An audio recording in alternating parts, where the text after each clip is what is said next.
की जय। बांके बिहारी महाराज की जय। ओम श्री डोंगरे जी महाराज की जय। श्री सुखदेव जी महाराज की जय। श्री व्यास नारायण भगवान की जय। ओम वक्रतुंड महाकाय सूर्यकोटि समप्रभ निर्विघ्नं कुरु मे देव सर्वकार्येषु सर्वदा। गजानन गणपति महाराज की जय। हे प्रभु, हे परमात्मा, हे दीन दयालु, दरेकनु कल्याण करो। सर्वे भवन्तु सुखिनः। नर नारी पशु पक्षीनी साथे जीव जंतुनो तमाम सर्वे संतो निरामयाः। जगतना वासियो सौ सुख भोगवे आनंदे आखे जान। ओम श्री सोमनाथ महादेव की जय। श्री जटाशंकर महादेव की जय। श्री रामचंद्र भगवान की जय। ओम श्री भारत माता की जय। वंदे वेद मातरम, वंदे वेद मातरम, वंदे वेद मातरम। आज 6 तारीख है। चालू राखो। आज क्यों वार है? 7મી। आज 7મી तारीख है। महासुद नोम दशम है। महासुद दशम है, शुक्रवार। जय संतोषी माता। આજની કથા શ્રી કૃષ્ણ પરમાત્માને સરસ રીતે સંભળાવીએ એવા ભાવ સાથે સ્કંદ 7મા તરફ ઉતી લીલા તરફ ખૂબ જ આગળ વધીએ છીએ। હિરણ્યકશિપુ પ્રહલાદજી નરસિંહ ભગવાનનું પ્રાગટ્ય આવી સરસ મજાની દિવ્ય ગાથા આપણે ભગવાનને શાંતિથી સંભળાવીએ છીએ અને શાંતિથી સાંભળીએ છીએ, પણ આપણા જીવનમાં શાંતિ નથી। એટલે એ શાંતિ રહે એ ભાવ સાથે ભગવાનને નમસ્કાર સાથે करारविंदे पदारविंदम मुखारविंदे विनवेशयन्तं वटस्य पत्रस्य पुटे शयानं बालं मुकुन्दं मनसा स्मरामि। सुखदेवजी महाराजना चरणों में वंदन साथे महाराज तो कहे छे कि हे राजन, परमात्मानी क्षमता भाव में छे, क्रिया में नहीं।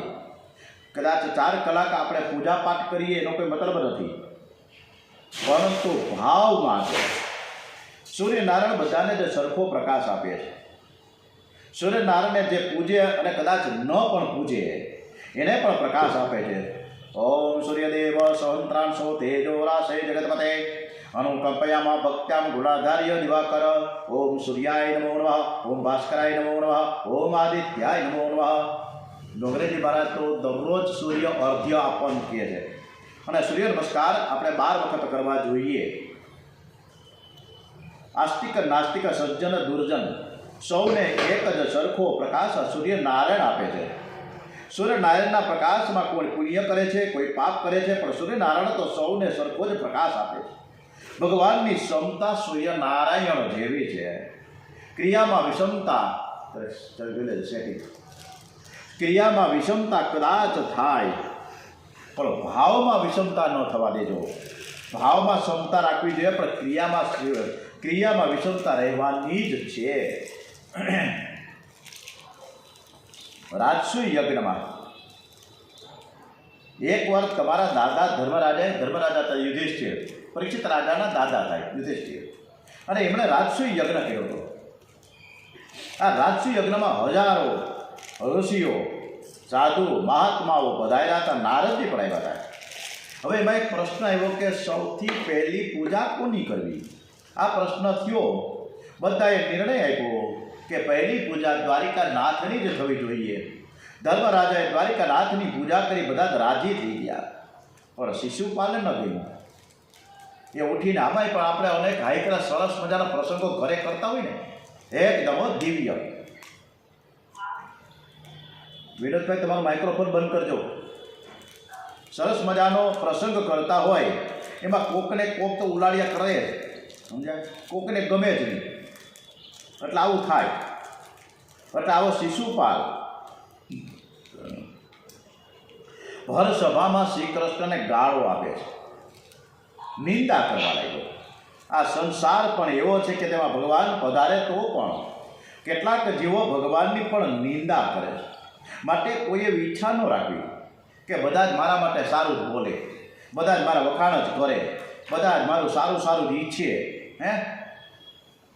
પણ તમારું વર્તન ભલે ગમે તેવું હશે, પણ કેટલાક જીવ તો તમારા માટે જરૂર ખરાબ બોલશે. આ જીવ તો એવો દુષ્ટ છે. અયોધ્યામાં પણ રામરાજ આ 14 વર્ષ સુધી બહારથી વનવાસ કરીને આવ્યા, માંડ હજી તો સિંહાસન સંભાળ્યું, થોડોક કારભાર સંભાળ્યો, તા વળી ઓલા કુનામાં ક્યાંકથી ઓલા ધોબીએ ન કરવાના ન કેવા જેવા શબ્દો કીધા. એટલે કોકને હળી કરવાનું બહુ મન થાય આપણને. ભગવાન માટે પણ આવું બોલે તો આપણે તો કઈ હિસાબમાં છીએ? પરમાત્મા નિર્દોષ છે, સર્વગુણ સંપન્ન છે, છતાં તે ભગવાનના માટે સારું બોલતા નથી. તો પછી તમારા માટે વળી શું બોલવાના હતા?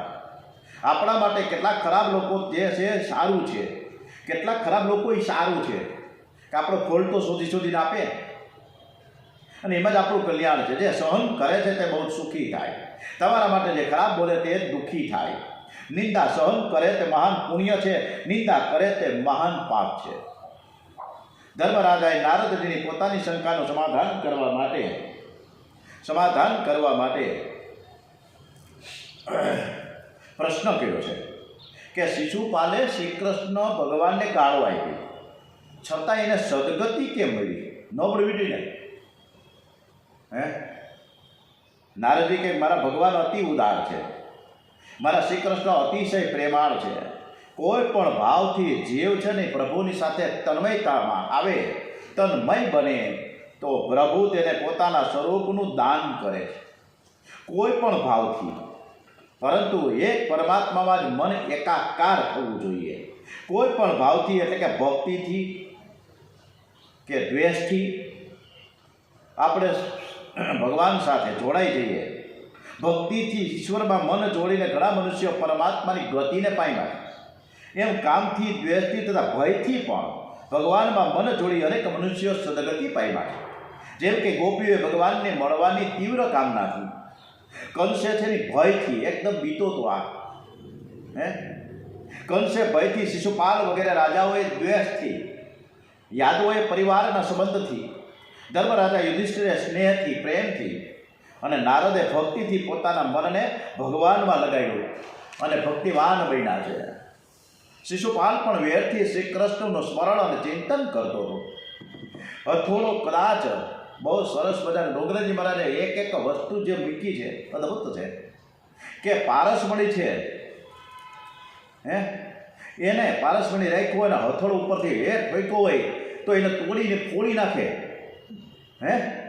અને આ પારસમણીને તેમ છતાં પણ એ પારસમણીને એ હથોડાએ જે માર્યો અને ટચ તો થયું ને, અને માર્યો છતાં પણ એ લોઢાને સોનું બનાવે છે.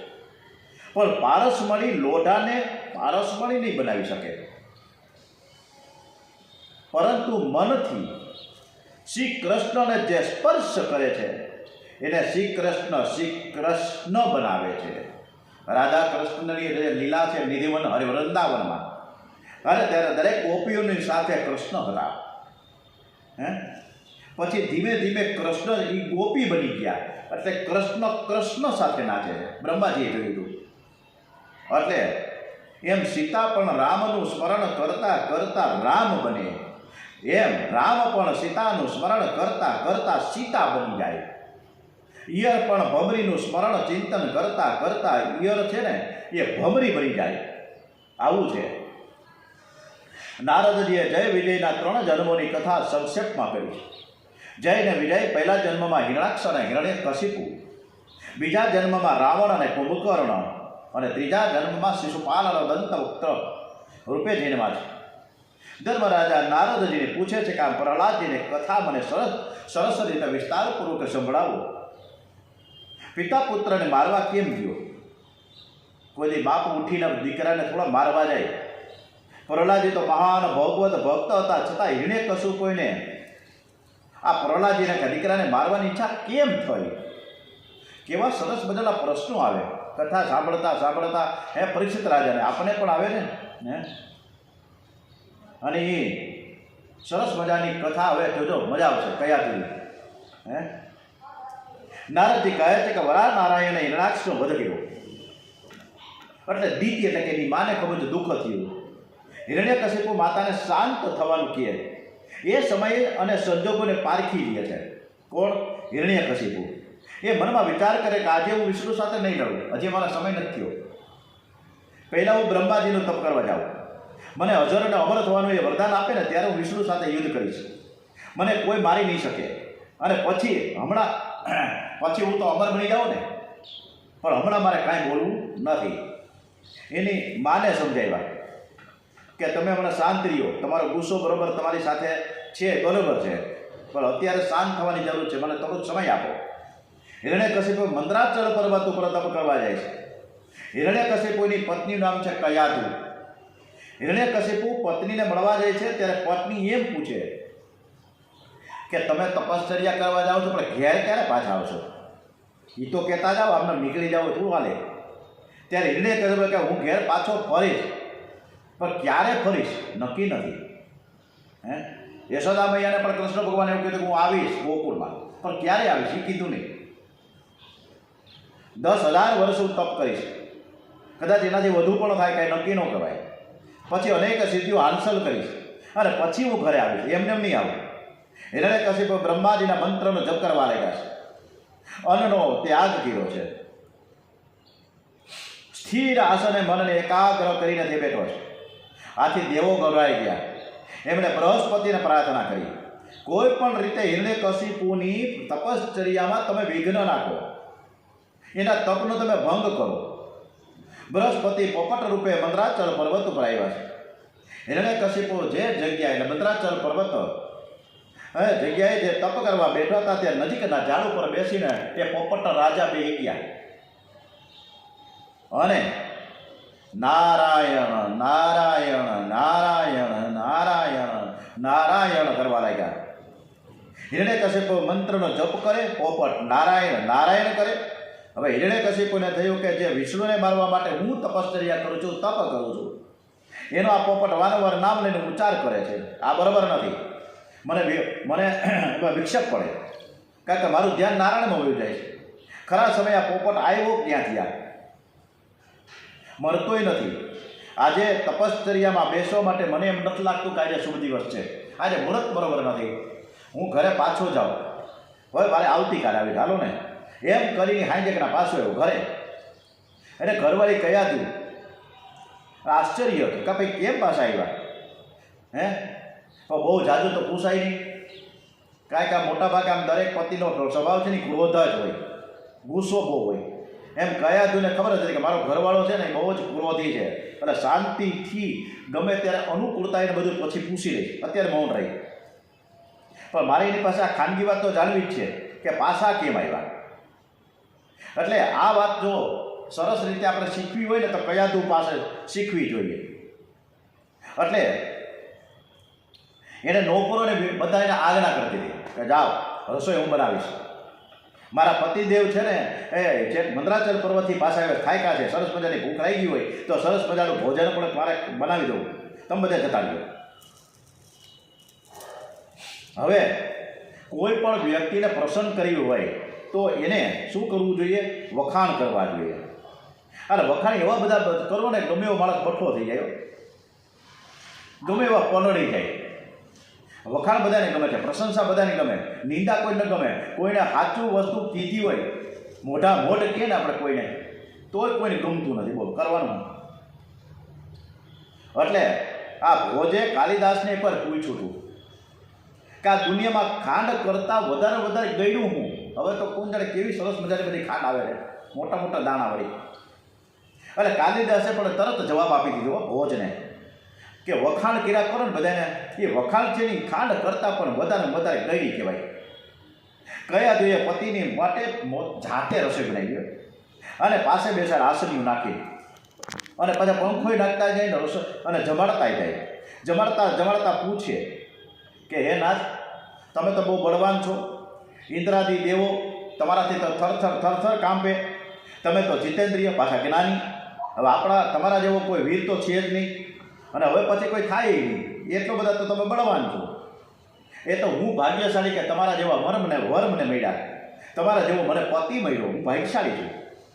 હવે તમે તો તપશ્ચર્યા કરવા ગયા હતા, બ્રહ્માજીને તમારે પ્રસન્ન કરવા માટે તો તમે તપ કરવા ગયા, પાછા કેમ આવ્યા? અને મને તો એવું લાગે કે આજે કાંઈક એવું પ્રસંગ બન્યો હશે એટલે તમે પાછા આવ્યા. હું પ્રસંગ બન્યો એ તો કયો, હાવ આમ નામ તમે થોડા પાછા આવો. અરે હિરણ્ય કહે છે કે હું વાત કરું દેવી, કે કામ કર્યા વગર હું તો કોઈ પાછો ના આવું, પણ હવે હું નિયાસ ગયો તો વિઘ્ન કાઢ્યું. મંત્રાચલ પર્વત ઉપર ગયો, શાંતિથી આશીર્વાદ નાખીને બેઠો, અને માંડ હજી બ્રહ્માજીનો તપ કરતો હતો. અને ત્યાં એક વળી પોપટ આવ્યો બાજુમાં ઝાડ ઉપર, અને એ નારાયણ કરતો હતો. હવે મારે તો મારા જપનો વિઘ્ન પડે કે નારાયણ તો મારો શત્રુ છે.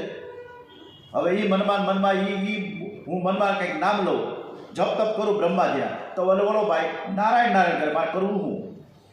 એટલે મને મારી તપશ્ચર્યા મારા જપમાં વિઘ્ન આવતું, તો હું પાછો આવ્યો. હવે કયાદીને તો બહુ આનંદ થયો, વિચાર કરવાને કે મારા પતિ કોઈ દિવસ ભગવાનનું નામ એના મુખમાંથી લેતા જ નથી.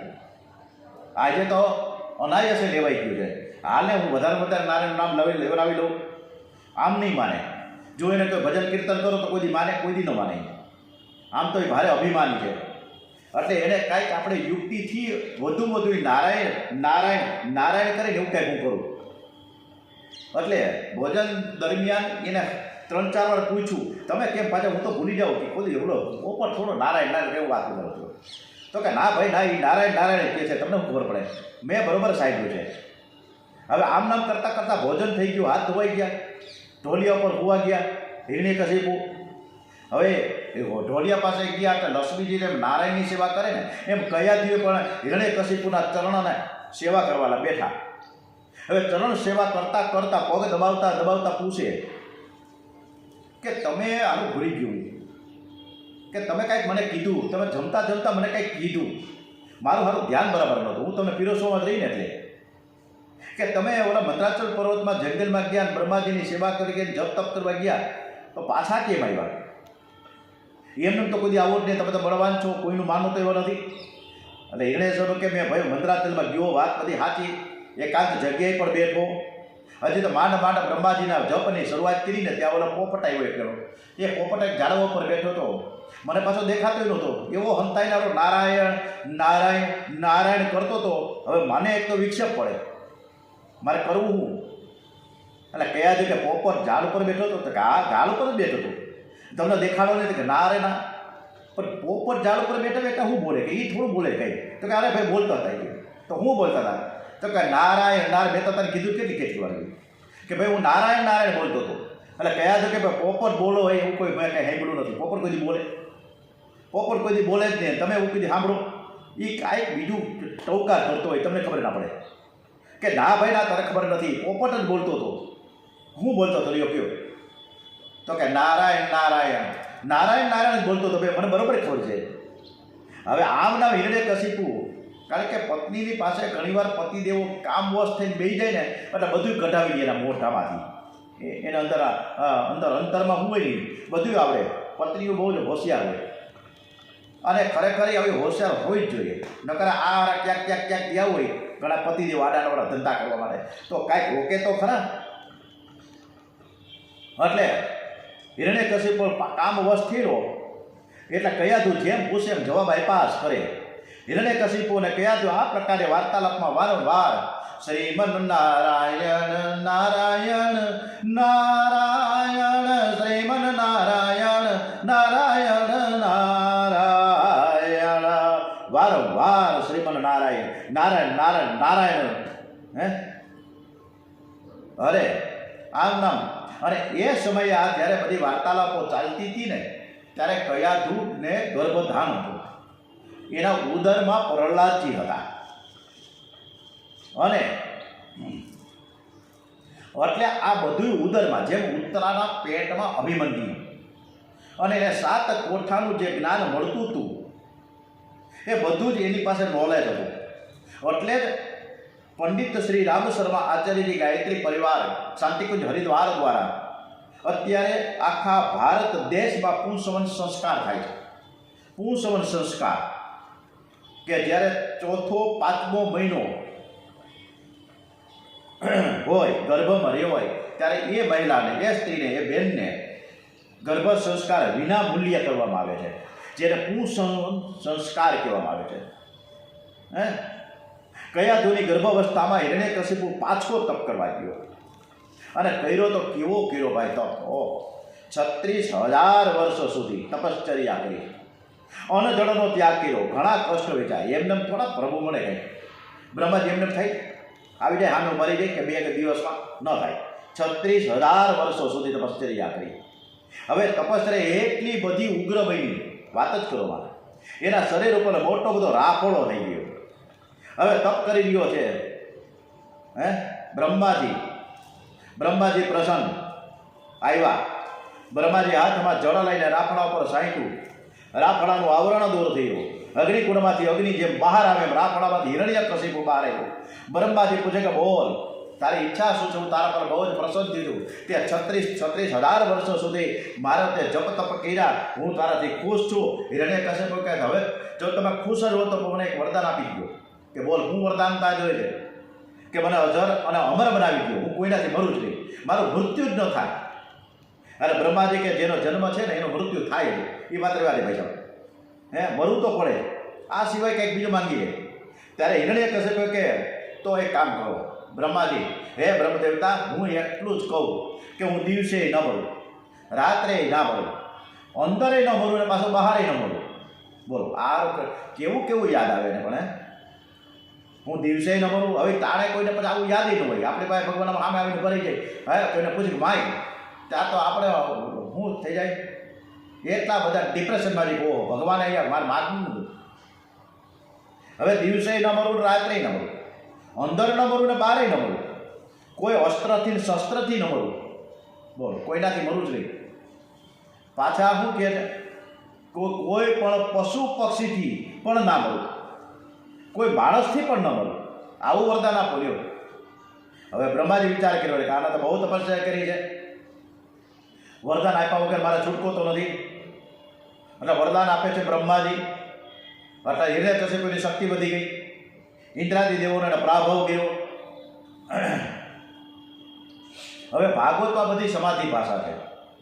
મને પણ એક પ્રશ્ન એવો હતો કે પ્રહલાદજી જ્યારે કયા દેવના ધર્મપત્ની ગર્ભાધાન હતો એ સમય દરમિયાન હિરણ્યકશિપુ મંદરાચલ પર્વત ઉપર 36,000 વર્ષ સુધી તપ કરવા ગયા. પછી પાછા આવ્યા રાજમહેલમાં અને પછી ધીમે ધીમે કરતા જે બાળક અવતર્યું, જે પ્રહલાદજી 5 વર્ષનું બાળક હતું, તો ખરેખર તો 36,000 ઉપર કંઈક વર્ષ થવા જોઈએ ને પ્રહલાદજીના. આવો વિચાર મને આવ્યો. તો મેં પૂછ્યું, મારા એક વિદ્વાન પંડિત છે, મારા પરમ મિત્ર છે રવિભાઈ દવે, મોટી મણપરીના છે, જે રવિ દાદા અમે કહીએ છીએ. અહીં જુનાગઢમાં જઈએ છીએ ત્યારે, અને ખૂબ સરસ મજાના ગૌશાળા માટે રામકથાય કરે, ભાગવત કથાય કરે, બહુ જ અદ્ભુત જ્ઞાન છે. મેં એને પૂછ્યું, હે રવિ દાદા, મને આ પ્રશ્ન મૂંઝવે છે કે 36,000 વર્ષ સુધી હિરણ્યકશિપુ ગયો, પાછો આવ્યો, તો પ્રહલાદજી 36,000 વર્ષ ઉપરના હોવા જોઈએ ને, તો 5 વર્ષનું બાળક ક્યાંથી રહે? તારે રવિ દાદાએ કીધું, અત્યારે ડોંગરેજી મહારાજ પણ આમાં એમ જ કહે છે કે ભાગવતમાં છે એ સમાધિ ભાવ છે. ત્યારે એક બીજો પણ સરસ મજાનો ખુલાસો થયો રવિ દાદાએ કર્યો કે જ્યારે હિરણ્યકશિપુ ગયો મંદરાચલ પર્વત ઉપર, પાછળથી નારદજીના આશ્રમમાં કયાધુ ગયા હતા અને સતત સત્સંગ કરતા હતા. સતત એને સત્સંગમાં ભારામ કથા, કૃષ્ણ કથા, આ બધું દિવ્ય ગાથાઓ વર્ણવતા હતા. હવે પછી નારદજીએ એટલા બધા ખુશ હતા કયાધુથી, એટલે કયાધુને એવું કીધું કે જે રીતે ભીષ્મને ઈચ્છા મૃત્યુનું વરદાન હતું, એવી રીતે નારદજીએ પણ કયાધુને કીધું હતું કે તમારે ઈચ્છા પ્રસવ થશે. તમારે જ્યારે તમને લાગે કે મારે પ્રસૂતિ કરવી છે, જ્યારે તમને બાળકની ઈચ્છા થાય ત્યારે તમારે એ બાળક થશે. એટલે ઈચ્છા પ્રસૂતિ થશે. આટલું બધું સરસ મજાની વાત મૂકી રવિ દાદાએ. મને બહુ મજા આવી. અને આ જે ભાગવતના છે ને એ સમાધિ ભાવો છે. એમાં ઘણીવાર આપણે ન સમજાય. એ ન સમજાય વધારે સારું છે. બહુ સમજ હોય તો આપણે ક્યાંય વિટંબણામાં પડી જાય. બહુ જાજુ સમજવું નહીં, ભગવાનને સમજવું જરૂરી છે. મમતા અને અહંકાર જન્મે છે અને ત્યારે હું અને મારું એવા બે સંતાનો થાય. સર્વ દુઃખનું મૂળ છે ને ભેદ બુદ્ધિ છે. સર્વ સુખનું મૂળ છે અભેદ ભાવ છે. અભેદ ભાવ શરીરથી નહીં પણ બુદ્ધિથી થાય. આ સર્વમાં સમભાવ આવે છે. હવે આ દીકરીના બે દીકરા હિરણાક્ષ અને હિરણ્યકશિપુ,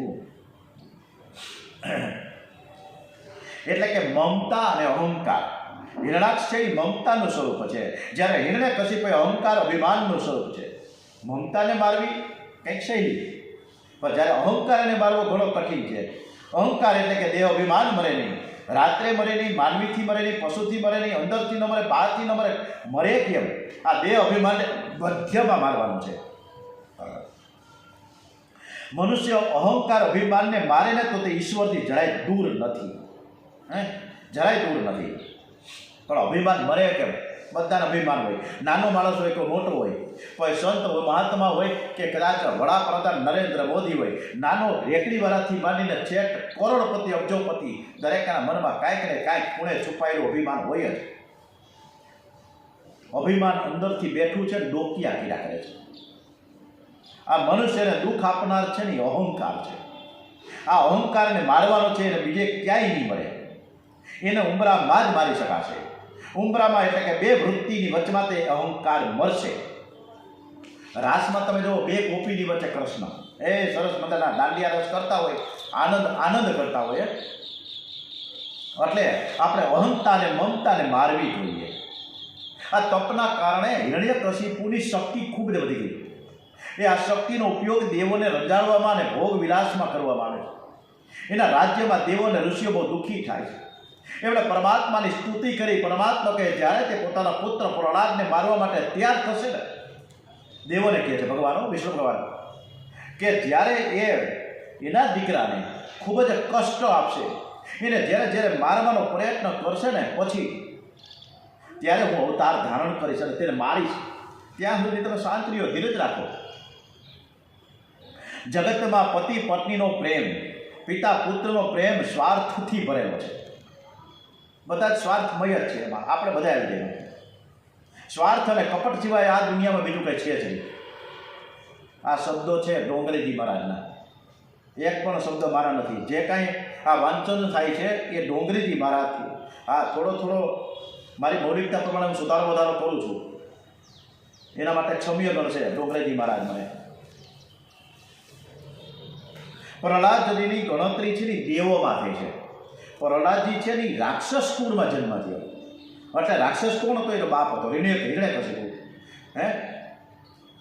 પણ એમ છતાં એનો દીકરો પ્રહલાદજી દેવમાં ગણાવો. આવી અદ્ભુત વાત પ્રહલાદજીની કરી રહ્યા છે. તો હવે પ્રહલાદજીની આ અદ્ભુત વાત હજી અધૂરી છે. અને તમને જે સાંભળવાની ગમે કે ન ગમે? બધાને ગમે. ભાગવત કેટલી વાર, હજારો વર્ષોથી ભાગવતની રચનાઓ થાય છે, આયોજનો થાય છે, અને છતાંય બધાય ભાગવત કથા સાંભળવા માટે સતત તત્પર થઈ જાય છે. કારણ કે કાનૂનો બધાને ગમે છે. એટલે આ ભાગવત કથામાં શ્રી પ્રહલાદજીની કથા આપણે કરીશું, પણ આવતીકાલે કરીશું. થોડીક વાર રાહ જુઓ, કારણ કે રાહ જોવી જરૂર છે, ધીરજ હોવી જરૂરી છે. બોલીએ શ્રી કૃષ્ણ કનૈયાલાલ કી જય, શ્રી ડોંગરેજી મહારાજ કી જય. ઓમ શ્રી રામચંદ્ર ભગવાન કી જય, શ્રી ભાગવત ભગવાનજી મહારાજ કી જય. ઓમ ભારત માતા કી જય. વંદે વેદ માતરમ. ઓમ નમઃ પાર્વતી પતય. હર હર મહાદેવ હર. ઓમ શ્રી સોમનાથ મહાદેવ કી જય. મહામૃત્યુંજય મહામંત્ર 6 વખત કરીએ છીએ. ઓમ. બધાને ખબર છે ને શેના માટે કરીએ છીએ?